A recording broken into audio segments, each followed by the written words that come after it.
পিন্টু না না তোর গুগলের জিজ্ঞাসা করতো এই জিলাপি মহিলা না পুরুষ? এটা আবার গুগলে জিজ্ঞেস করার কি দরকার আছে? জিলাপি অবশ্যই মহিলা। এই জিলাপি কিভাবে মহিলা হলো আমারে বুঝাও তো একটু।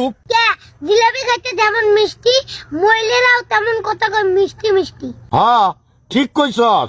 তারপরে দেও জিলাপির মধ্যে যেমন প্যাঁচ, মহিলাদের মধ্যেও তেমন প্যাঁচ থাকে।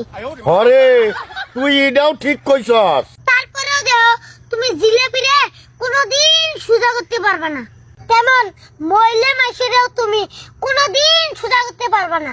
হরে তুই এটাও ঠিক কইছস। যেমন নানিরা তুমি আজ পর্যন্ত সোজা করে পারলে না। নাতি তুই চমৎকার একটা উদাহরণ দিছিস। দেখতে হবে না নাতিরে কার। তুই আমার নাতি, থ্যাংক ইউ। না না থ্যাংক ইউ না দিয়ে 20টা টাকা দাও। এ হুমন্দি কয় কি রে, খালি টাকা দাও টাকা দাও টাকা দাও। এক টাকা কি বলবে পাশা দাবাই দেয়? হ্যাঁ জান তোর